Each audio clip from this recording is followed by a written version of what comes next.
What's up, guys? YouTube, welcome back. Episode 71. It's a one-off. Yeah, Tiana's here. I feel like I'm about to sneeze. My wife is getting dinner for the girls. It's a little bit of a. What's she getting? I don't know. I think she's getting rose-ass. Rose-asses. Rose-asses. Rose-asses. Well, that's a deep subject. Yep. Dude, oh, well, I'll wait to say it till when we start here. So. Okay. Adina, do you have you got notes and all Yep, that I'm crap? ready. I had some notes that Oh, crud. I had some stuff that I wrote down about and what like practical steps to empowering, because I had not read your notes. So It's all good. The only thing that I haven't so we're admitting on YouTube. I'm admitting that I have not read the notes for the podcast yet. I started reading. But you know what though? I feel like I do better on like when I just have on the if I have to think too much about it. I think it's harder for me. YouTube, we want you to get the next book. Man, I started his older book, Developing the Leader Within 2.0, because he talks about it on his podcast. Yeah. And I don't know. Now I'm torn between that one or Leadership Goal. Yeah, whichever one. I'm down for either one. Shit, I don't know. Eeny, meeny, miny, moe it. Leader Within is just because, dang, it stinks. Is because it's within you. That's It's too. pluckers, like a plucker. You have pluckers today? Oh. Don't say anything. Yes. What's up, YouTube? Here we go. Let me see. Are you ready, Gina? Yeah. All right. Everyone, welcome back to the Made for More Consulting Podcast. Mario here with Adina and Tiana. We're here, episode 71. This is all about leadership and personal development, so that as we develop ourselves, we're able to develop those around us. Again, you can't give what you don't have. So this entire podcast is all about developing ourselves as leaders and personally growing so that we can help other people grow. So if you haven't listened, if you're a first-time listener, make sure you go back to episode 65. Check that out, and then you can just jump around. You can see the titles to each podcast. I know that last week, episode 70, Stephanie, there was like 6 or 7 shares just on Facebook, which, fun fact, Facebook is going to go away from podcasts. Etiana put that on there, and I guess it's just not performing well for Facebook. I think they realize that podcasts have better sites than Facebook, and so. But again, people are listening to Stephanie's story. I think it's really cool that we're putting the Be the Light out there. So if you haven't listened to that, go back and listen to episode 70 with Stephanie. So yeah, we are excited. Everybody is not here. Yeah, I'm like, we're ready. 70. How many downloads do we have? 7,700. 7,700. 7,700. I was trying to say that. Anyways, episode 71 tonight is a one-off. Next week, we want you to go pick up the book, Developing the Leader Within. Let's just call it right there. We're gonna do a different one. But here's, for the first time, we are doing a John Maxwell book, and he's like the godfather, not like leadership. Of leadership, but not like mafia godfather, like the religious godfather, you know, like. No, yeah, he's one of the best, and so I would say if you can get that, Developing the Leader Within, check that out. I started the book on Audible today for me personally, because we were going to go with a different Maxwell book, but I personally have been listening to that one, and it's really good. It's called Developing the Leader Within 2.0, because he said the one he wrote 25 years ago, he took 2 chapters out of that, just because if you're the leader, the same leader that you were 25 years ago, then you're in a bad spot. And so he rewrote it. He said he rewrote 80% of it when his publishers told him you should only correct like 9% of it. He's like, well. Yeah, and he said he reread it. He goes, man, I need to take 2 chapters out, need to add some more. So Developing the Leader Within 2.0 by John Maxwell. We're going to start that next week, episode 72.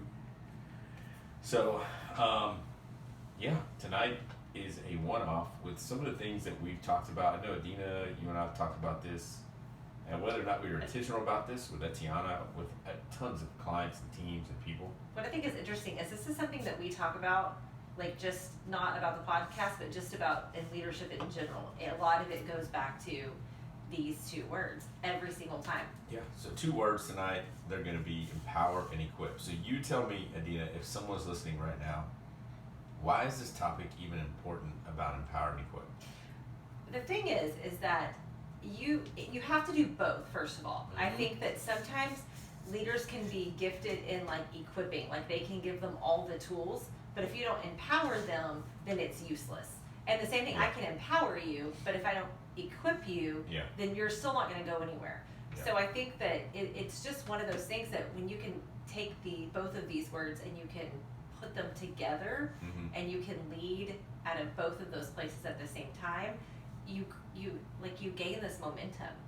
Yeah, you're right. And I think if you're listening right now or you're watching, if you could take a sheet of paper, landscape wise, split it right down the middle, put equip on one side, empower on the other, and you can take parenting, you can take team leading, you can take as an employee, as an employer, right. You can take any topic and go, okay, how do I empower in this relationship? Right. How do I equip in this relationship? Well, one of the things right now I'm working on a project, and what I think about is even with that project, even with this mission, you still can break it down. How do I empower this team and how do I equip this team? Yep. Because for them to accomplish this, it's going to look very different. Yeah. Depending on what your goal and what your mission is. And again, so many times I think we don't ask those 2 questions whenever we're asking somebody to move the ball forward. Yeah, and I think if you don't ask the right questions of yourself before you get started, and you don't have to spend a lot of time on it, but if you don't get that right, then I think your people are asking questions like, what am I doing? Or, hey, I'm done with this project, so what am I supposed to do? What I think happens is you just get super frustrated. I think especially if you have a high capacity leader and they aren't empowered, they feel like I have all the tools, but I can't make any decisions. I'm just spinning my wheels. I'm not getting anywhere. Yeah. And it's very frustrating. And that is step 1 of creating a toxic culture. Is what? Step 1 of creating a Is toxic. what though? Oh, I was like, I said it again. Yeah. Is whenever you don't do one or the other. But I think empowering. I think if you don't empower somebody, it's just the toxicity level just rises right up. And it's that watching what is it? Watching a water boil? Watch pot never boils. Watch pot never boils. Well, I don't feel like that's what I'm saying. Whatever it is, you can put a frog in there and it just stays. Yes. Right? And then eventually it starts to eat away at them, and it does. And the same thing with people on your staff. Their soul goes away because they thought this was a great place to be, and then all of a sudden they're not empowered and they're going, man, 1, I don't know what I'm doing. 2, is just what's the reason why we're even here? And so many times you can see the leader thinks, I've given them everything they need. I've done everything that they need. Well, you may have given them the tools that they need, but you haven't empowered them to act or make the decision. Yeah. So if we're going to start off with this sheet of paper, let's say an imaginary sheet of paper split down the middle, empower and equip, I would say the first thing about empower is, and it's going to differ. So empowerment, I said I was going to start with equip, Adina, on my notes, but I know, that's okay. But empower, I would say empower starts with the vision. Like if you're going to empower a team or someone, you always start with why, right? And it's not about their why. It's about the overarching theme of this is why our team is here. This is why our company exists. This is what our mission is. Because what that does is it creates buy-in from other leaders, not just people. So if you're empowering people, you always start with the why. Right. And I think it is, no matter what the situation, I think, like I said earlier, if you're no matter what you're doing, start with the why, because that is what's going to help them to feel like they know where they're headed. Yeah, and so as a leader, if you tell me the why, I'm going to go, oh, okay, I fit in this department or I fit in this vision. And if not, then maybe there's an out for them. So if empower starts with vision, equipment is usually, if I'm equipping someone, it's usually not started with vision or why. It's usually started with, here's what I need you to do. Well, and I also think that one of the super practical things is equipping is, have you given somebody the resources that they need? You know, you can also look at equipping just basic, do we have the right software? Are we using the right software, the right tools? Do they have the right people on their team? Do they need somebody else to come along and support them? to make this happen. Yeah. So equipping is more task based, and what do they need rather than the vision and the why, right? Do you agree? Mm-hmm. Oh, okay. I'm just reading. Reading a little further down. I'm just trying to let people know that again, it starts with why. On one side, you're empowering someone, you're getting buy-in. The other, you're just telling them what they need, which at some point is going to be the case. But if you start with just the task list, they're going to go, oh, I can knock this out, I can knock this out. But at some point, it's going to stop, and they're going to go, why are we doing this again? So always lead with why. Empowerment starts with why. And so if we go, let's just go back to empowerment. In empowerment, when you empower someone else, you find their sweet spot on their team. It removes the I in team, which equipping someone with everything, they're pretty much doing that for you. Meaning, if you start with equipping, you don't ever tell them the why, and then you begin to tell them, this is what I need you to do. This is what I want to happen. But if you empower them first, you get what I'm saying? You get their buy-in, and then you go, hey, what are you gifted at? Mm-hmm. Let's go do this together. Let me empower you to go do this part of it. So do you think that you have to be empowered and equipped to do a job well? Or do you think you have to have one or the other? Do I have to be I think for me, I think empowerment comes first Okay. at all times. I can see that. But see, the thing is, I think of equipping as more of like a foundational. Like Mhm. the organization, their job is to equip you. Meaning, I'm going to give you what you need to accomplish this. Yeah. You can have everything you need, but not have any decision rights, not have any authority, Yeah. not have any empowerment to do anything, you know? Yeah.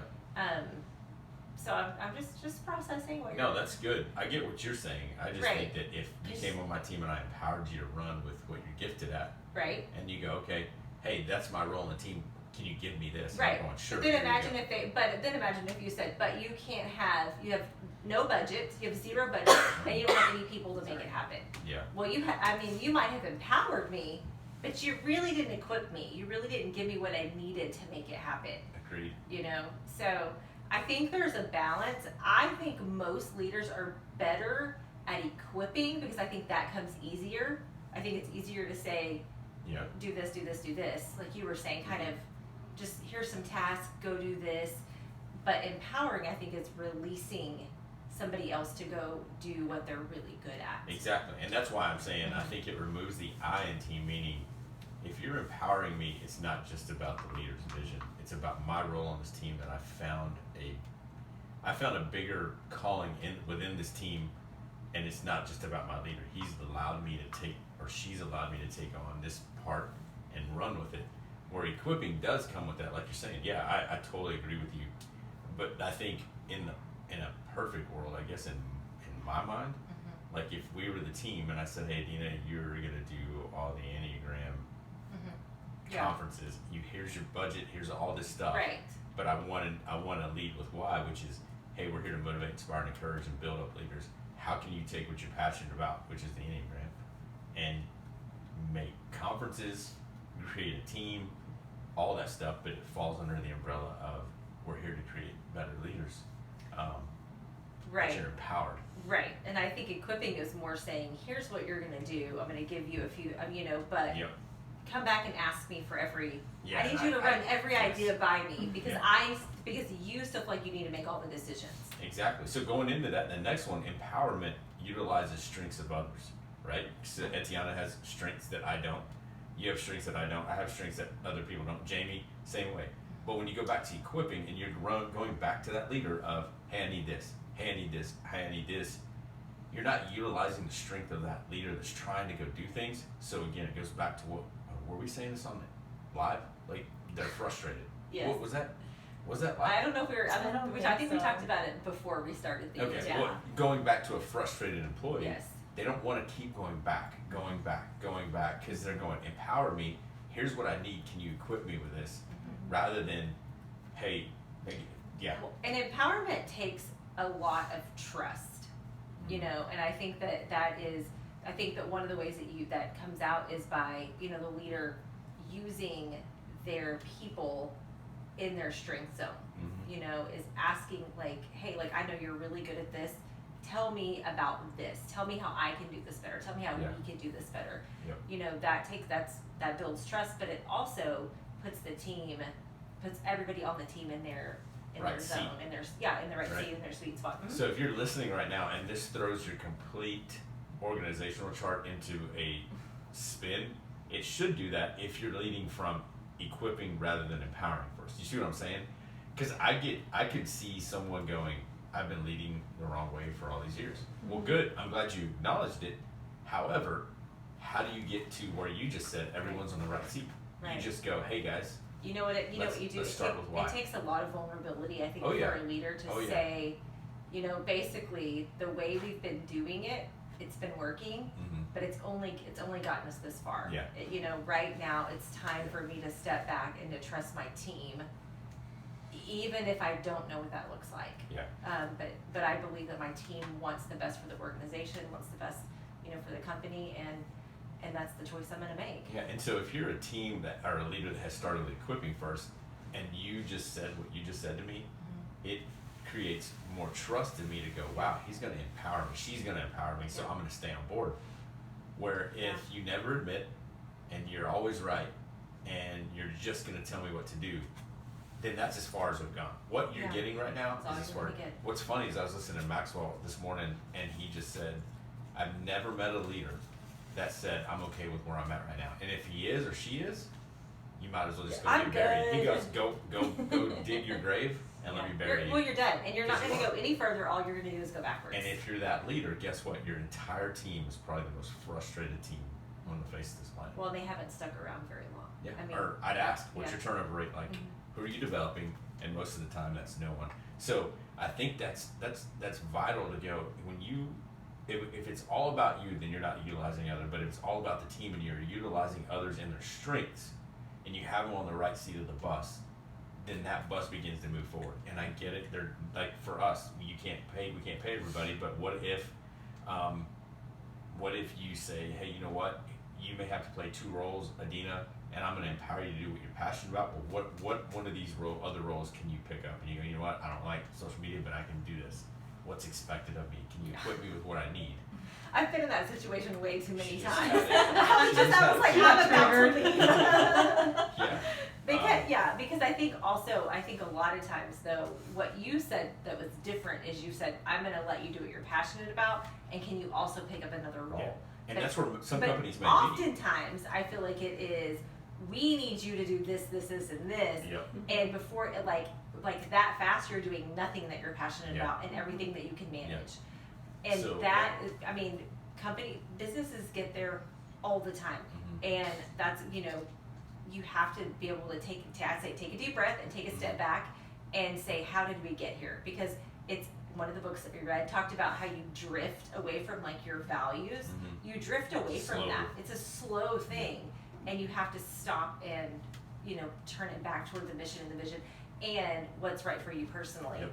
And I agreed. And I think what's interesting about all of us in this room, Jamie just got here, but what's interesting about all of us here is that if I was in that role where we didn't have that much money, but you were the leader and said, hey, Mario, I know you're passionate about speaking. We're going to let you do that. But hey, here's these other options. My mind would go, who do I have in my life that is better at this than me? That I could go, hey, do you think you can volunteer twice a week to come do this? And they may, which what it is you're empowering every person that you're bringing on board to buy vision into this company or this why. And it's not just staying with you, because so goes the leader, so goes the culture, which means if Adina is just equipping me, guess what I'm going to do to the person below me? I'm going to micromanage the crap out of my team or my department and say, I'm just going to equip you, so get this done, rather than empowering. So, so goes the leader, so goes the culture was part of, I think it was a Simon Sinek book, I can't remember. Sounds like something Simon would say. Yeah.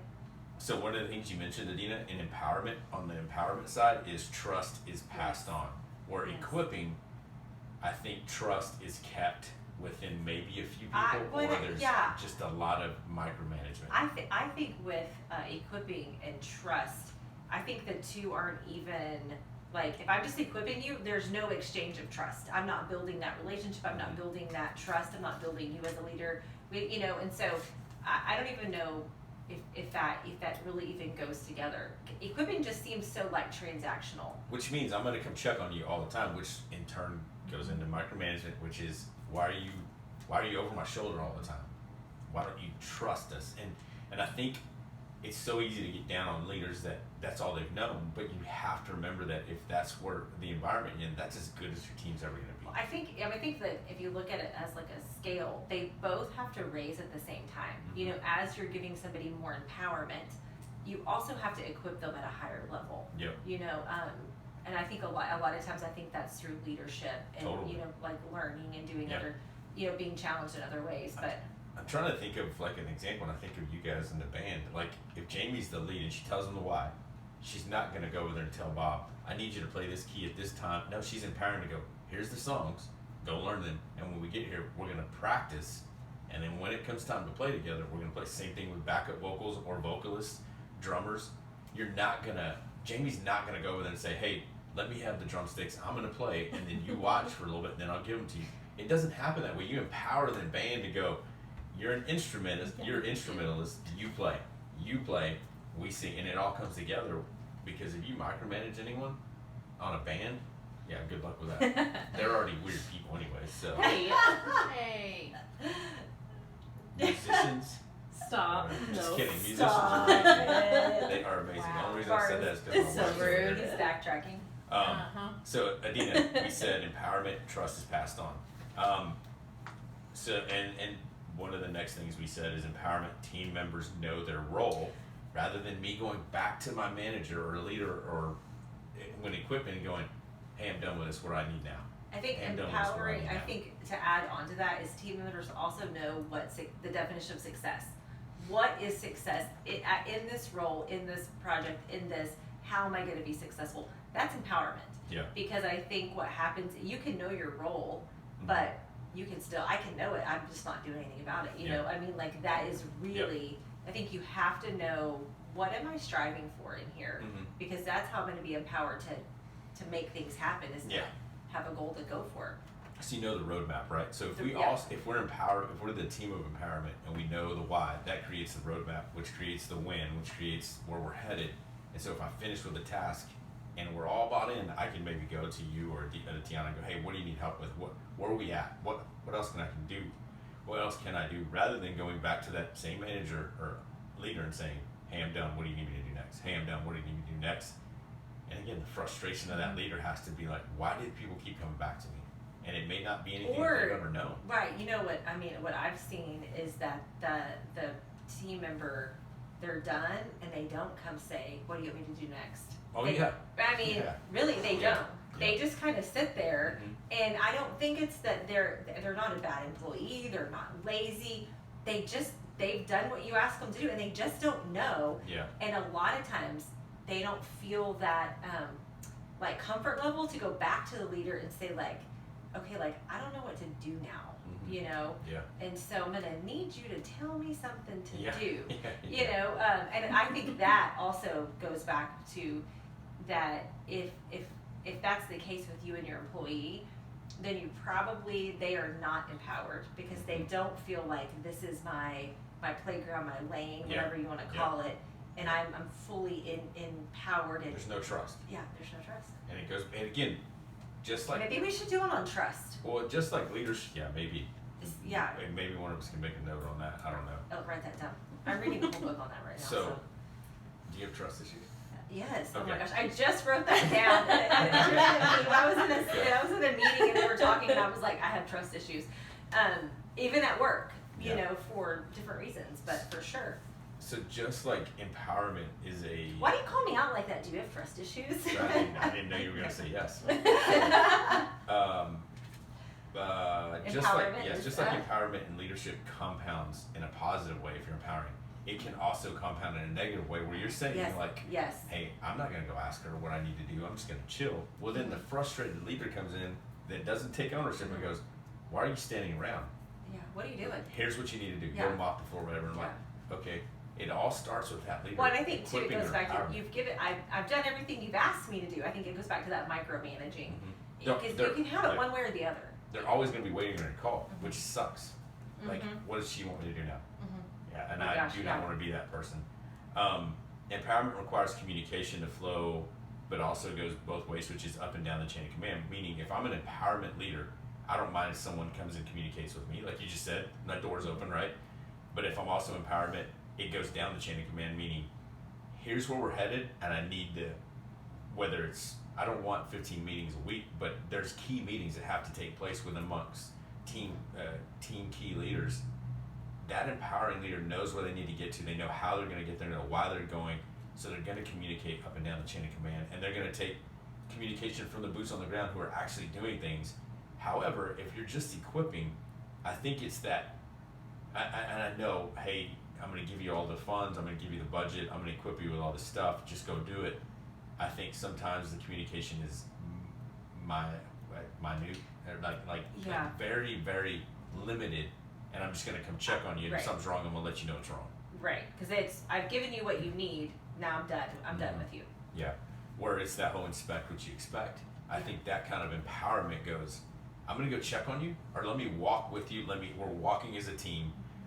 One of the things I heard today from one of our clients, cashiers, she said this place is better than one of my other places I used to work because we're so tight-knit, but we're growing, where that other company was growing, but they were just telling us what to do because they wanted us to go to this place. Where here, I guess I'm a cashier, but I'm asked what's my opinion on something, and then I train other people. So I have a role here. And I mean, as a cashier, you're thinking, well, all she's doing is checking out people. No, she's training someone. She feels like she can make a call. She knows what the manager's thinking. And so I think that the communication part can make or break a team very quickly. And if you're the one equipping, and it always comes back to you, that bottleneck and that chain of that link, is going to be broken all the time because it's always going to be called upon to get your approval or disapproval. So, as a leader, if you realize that maybe empowering isn't as much your gift, because I don't own a company, but I can imagine if I have started a company and I own this company and I have sacrificed for years, like personally, money, right? Financially, time. Yeah. I've given up time with my family. I can only imagine that it might be hard to trust. It might be harder to empower other people to make some big decisions. And so at some point, I think every leader, I think leadership is we'll call it like a stretch and release, and release. And so you get to the point where you're like, okay, like I might be the issue. It might be me. It might be that I'm realizing I'm holding on too tight to some of these things. And so, like, as a leader, when you're in that position and you're like, oh, it's me, I'm the ceiling. Yeah. What would you tell them to do? What's funny is the 3 clients that we work with all admit that. Well, they'll admit that. So they brought they brought in Made for More Consultants. So well, they okay, can do that, I didn't even plan that. Made for more consulting.com. But I think you're right, because they realized that they wanted to go higher. Yes. And they may not have been like, oh, I'm the issue, but they just knew they weren't going anywhere. So they knew they needed a different perspective, right? Which is that 30,000 foot view of going, even because all right now that we work with are the owners, which is crazy because I thought our team's going to work with teams, the lower level. And what's been interesting is we've just supported all the owners, like the CEOs. That's where the changes happen. Right? You have to change it at the top. Yes. And so they want that elevated view of someone to come in and go, hey, what gaps do you see? So one, bringing in someone that is an outside perspective that has the best interest of that company, right? Meaning, what's the relationship with a consultant, and I'd probably say, it's not that we aren't friends, but I'm not afraid to be honest about, dude, you're handling that the wrong way, or hey, you're in this seat on the bus, but you're trying to do their seat, and that's not okay because they're frustrated, right? And so I think one is getting a different perspective from someone else that you trust, and that you're willing to allow to speak truth into you, even when you don't want to hear it. It's like recovery, right? You got to admit that there's a problem, and you got to let someone step in there with you and go, here's what I see, an assessment of the team. And what's interesting is, I think that you can hire someone from the outside let's say you're the GM or you're the leader or the owner, that's basically what happens is the owners are not running the stores, they're running people that they trust. So you got to be able to empower people. So one, hire someone from a different perspective to see an elevated view, but then learn how to empower people, which means you got to be continuing to be developed as an owner and as a leader. Because again, like we said, Maxwell said, if you're not growing, you might as well just go bury yourself, because that's it. I just think the trust and the elevated view of someone from the outside is the first thing. Yeah. And you got to be honest. You got to be able to take honest, and it's not criticism, it's assessment, right? Yeah. Yeah. And it's extreme ownership. Right. Well, and I think that in that too is, identifying like who around you, like who do I trust? Like who can help me with this? Even whether it's people on your team or people from outside. Yep. And I think you have to admit, like, we're not at the place that we could be. Yeah. And even if and I might be the reason, I think you have to be able to admit that. Yeah, and I think someone who has that relationship, and that's how it's all started here, is our relationships with these clients. We all know them, and they're willing to allow us to speak into their lives because they know that they don't have it all together. But their best interest is their employees. They know that their asset are the people that they have on their team. The product's going to sell, but they know to give back to their people. They need a different perspective. I had a guy today say, one of our clients say, look, if I have X amount of money, which I do, I don't want to do this. This is something I want hired. I just want someone to go do this. I know I'm not good at it. I know that I can't even, he was saying, I don't like technology, I don't like social media, but I know my company needs it. So what do we need to do? You tell me, and I'm like, okay, I can think through those things. Right. But he trusts us, and he's willing to empower someone, and he's willing to admit that, hey, he's not good at it, but he's willing to know that his company could be so much better, and he's very successful. But that's so funny, because I had somebody ask me kind of the same thing, like I wanted some I'm kind of stuck, what can I do? And one of the things we talked about was like social media and like their presence, like, in the world and stuff. And immediately they were like, well, basically it's all a scam. And I was like, you're not ready. Like, you're not ready. You still so much want to control, what it is and how it's handled. And you're not even trusting that a consultant isn't going to outsource it to people that live in Vietnam. I mean, I was like, what is going on here? That's wild. Yeah. So, it was just a reminder of you can want to be ready until, but you're still not ready. You can see the need, but you're not ready to release the control. Yeah, which is, again, is that leader or that person going, you have to personally develop yourself to get there. And it may be doing that with the team and going, hey, I'm going to trust you with my social media, my website and stuff. We're going to have to walk together before I can just let you go. And it's trust, though. Yeah.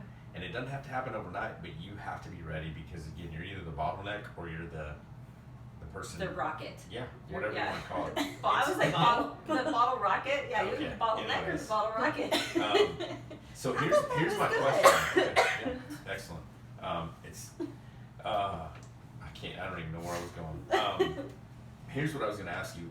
Okay. On that, almost in the same vein of what you just said, as far as getting an outside perspective. What if you're the GM or the leader of an organization, and you are supposed to be or you're given the responsibility of taking full responsibility of this organization, but you're not competent in a key area? And you hire someone that is very competent, do you think that person that carries the full responsibility, you think that he or she should still be doing some of those things, or should they just empower this person that goes, I'm really good at that, and I can do that for you? I think that you empower them, and I think you let them go, but I think as the owner, I think what you're checking in with them is, are they still on mission? Do they still have the vision?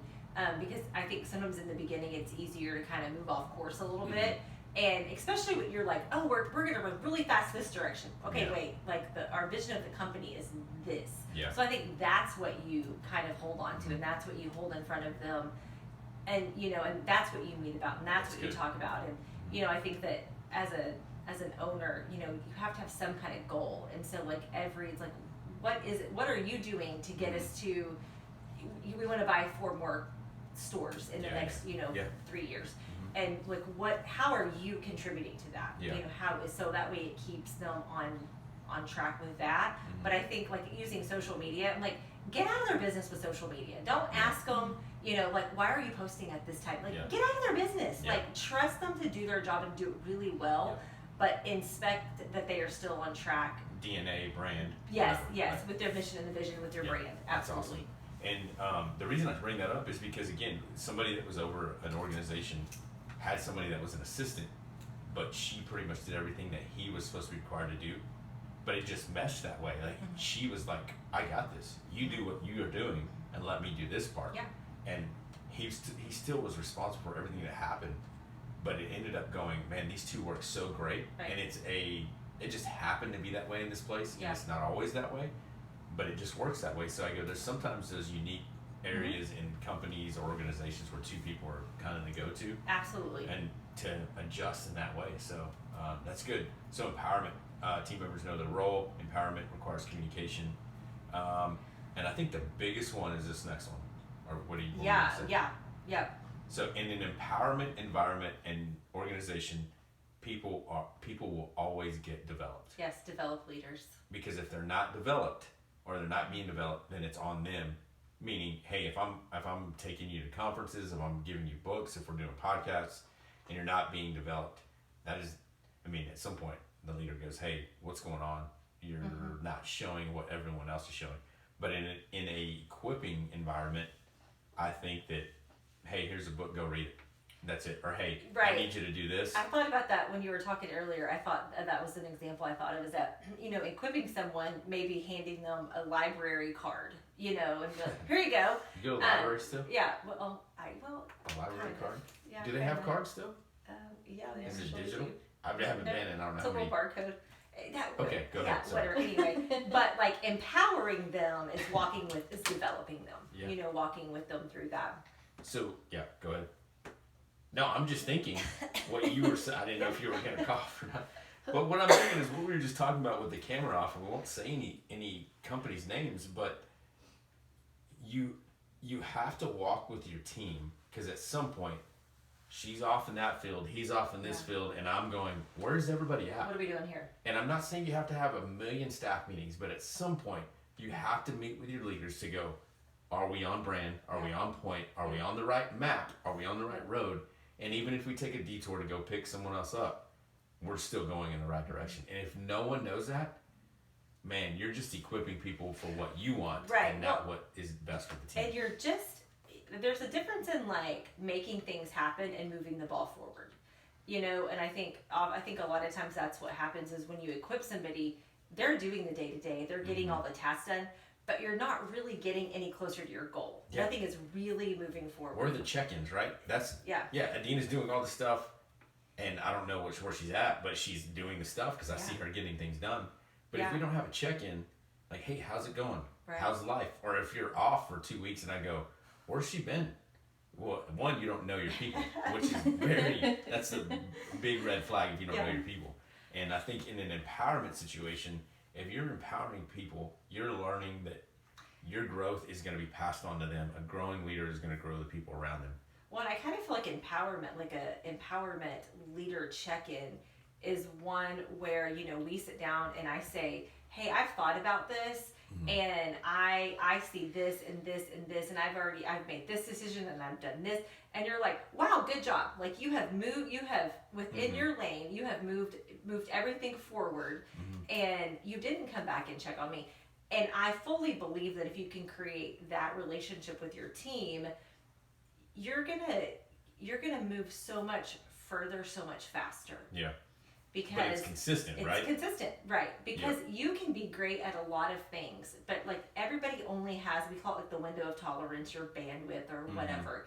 You only have so much of that. So if you can empower somebody to take on a small piece of that you're going to use more of yourself for that. Yeah, the team's going to go further. And I think the other thing too is if we were to stop right now and said, okay, I already know what my answer is, but to you, if you walk in and you have 6, let's see, so Tuesday we had 1, 2, 3, 4, 5, 6 of us, key leads, 6 high capacity leaders that take responsibility for the whole organization. How long does a staff meeting last for you? Oh, good gracious. And how long is too long? Well, you know what? I think it's how your staff meeting is set up. I mean, honestly, I think with that, if you're doing like if you're doing some like personal bonding, I'd say an hour. Okay. But I think if it really is like a check-in staff meeting, 30 minutes. Okay. You know? And I think that number one, if this is gonna help you, have a freaking agenda. Oh, always have an agenda. Don't ever go in there saying. Always have an agenda. Yes. And you should share the agenda ahead of time. Ahead of time. But I also think that not every staff meeting or not every meeting has to have a personal connection to it. Mm-hmm. That is one thing that I believe in that. But I also think that your relationships are made in one-on-one conversations, smaller conversations. And so, I think in that situation is a really good time to talk about, like, if you have your core, whatever your core values are, let's do some like, hey, how did you see somebody doing that core value this week? Yeah. Whether it's somebody on this team or one of your employees. Yeah. Because that's motivating that what we're doing is working. Yeah. One of the things that I'm responsible for with one of our clients is giving the agenda on a Friday for a Tuesday meeting. I know this past Friday, I forgot, I missed, because I was with them on Friday and I didn't send it. Yeah, we were actually enjoying the Discipline Equals Freedom playing golf, and so I didn't send them the agenda. So then Monday rolled around, and I was like, oh crap! One, I got to get the agenda straight with me. I got to see what's on the horizon. I got to see what we've talked about. Send it to the owner, send it to the GMs. But having the agenda coming together, celebrating some wins and what they personally can see going on in their own lives and in the companies. But at the end, again, sometimes it's like, man, we only have 25 minutes scheduled, but the time together of just banter or talking is what brought that team together. Well, it's called the meeting after the meeting or the meeting before the meeting. I mean, I believe in that because even like yesterday. We had a meeting that started, like at 9:00, but what happened was because there were some other things going on, we ended up just talking from like 9 to 9:30 because we were waiting for somebody and something had waited to be delivered, and that was the best part of the meeting was that because it was relaxed and almost in that situation there was no real agenda except for just hanging out with each other. Yeah. And so, I can totally see that. But I think that so many times we try to manufacture these meetings to be this big thing when really, like, give people what they need and let them go. Yeah, don't feel like you have to fill that time up. And I think, so on this whole empowerment and equipping, if it's an empowering staff meeting, or I would think, for me personally, okay, this is me personally, I think once a week. I know we don't meet once a week. We try to. We all have different lives. We have families. We all work full-time jobs. And we have things coming up on the horizon of Made for More that is going to requiring us meeting more. But I think if I'm over an organization and what we do with our clients is we meet at least once a week, and then they meet with their employees once a week. But like our last meeting, you were great with the agenda. I was like, okay, 1 hour. We'll give you 1 hour to wrap this up. And we ate, Yeah. But I'm like, we covered everything that we needed to cover, and we did a good job with it. Is that where my wife and Etiana got sick? Yes. Yeah. I did not get sick. Yeah, I didn't. Yes. That's why I was like texting, hey, do you feel bad? She's like, yeah, I got sick. So, but no, I think that's good. So empowerment over equipping. I know it wasn't that long of an episode, but to me, it was. Wow. Tiana's over here looking at me like, yeah, it was. She's doodling. Yeah. She's already checked out. Yeah, Tiana's over here freaking drawing. Nothing. It's okay. Something. That's pretty good. That's good. Hey, you need to draw. Yeah, doodle. but empowering over equipping, I think the empowerment stage starts first. I think if you're that leader that's stuck in an equipping mode or mind, have someone around you that's really good at empowering. Get an outside perspective. Don't give up on the fact that, hey, I'm just an equipper. It's okay, but you have to surround yourself with people that are better than you, and you got to keep growing. Well, I'm going to tell you, ask your people. Ask your people. Yeah. Directly, do you have what you need to get this job done? Yeah. And do you have the tools and the resources, and do you have the authority and the decision rights? That's a tough one, though. Yeah. Yeah, but you know what? You aren't going to know as a leader. Yep. Ask them. You have to be ready for the answer. And the ultimate thing is, if you're not going to grow as a leader, then the organization is done. Like, they're not going to grow. It's not going to grow. Yeah. So I would say, an action step for me is number one, what are you doing to grow as a leader? Like, are you actively growing? And if you're listening to this podcast, I would hope that you would say yes.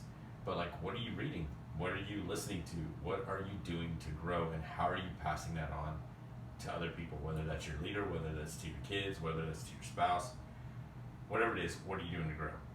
And number two, what changes do you need to make to move from equipping to empowering? And if you're already empowering, what's the next step that you can take to go, hey, how can I build more trust with my organization or my team? Yeah, and I think even like I think you have to ask yourself, where am I? Do I lean more towards equipping? Do I lean more towards empowering? And how do I balance that out? Yeah, and which one of these that maybe we talked about earlier is part of, for sure. Yeah, where you need to grow. And if you're out of balance on either one, it's going to affect the culture of your organization. Yeah, exactly. Or it's going to help. I mean, well, it's going to affect. It's going to affect it. Yeah, for sure. Yeah. So, good deal, guys. Thanks for listening on that. Next week we're going to start the book, like I said, Developing the Leader Within 2.0. So make sure you go get that. It's by John Maxwell. You can listen to it on Audible as well. Etiana, ready to do this?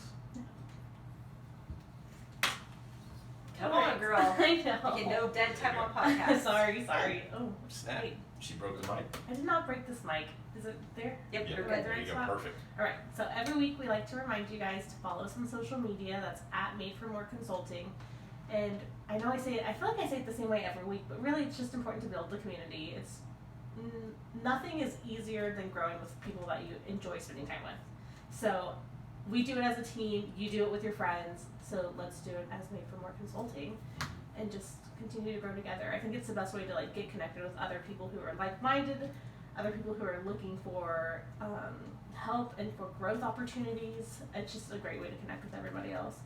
And then the other thing that we always like to remind you is that we have merch. It's just another good way too to like help spread awareness about Made for More Consulting. Share that message that you're made for more, motivate, inspire, and encourage. And I just think I always like to say it's more than a t-shirt, but also it's made with love because I make them, I design them, and I would love to go ahead and put some more merch out there. So, and How does it make you feel when you see someone wearing something that you've created? oh, it's so exciting every time because that's something I'm passionate about is creating. That's something I like to do, and one, like, you always get filled up by the things like you love to do for yourself, but then to see like, oh, I put my heart and soul into something and someone else liked it, and that's freaking cool. So it's really fun. Every single time I see someone like in the wild wearing a Made for More shirt, I always snap a picture and I'm like, I made that, look what I did, welcome. Yes. So it's super cool. And then I know we talked about the next book coming out, just so you guys know, I always link the books that we mention on the website, so that's madeformoreconsulting.com/books. So if you guys want to go ahead and buy the next book, then you can get that straight from the site.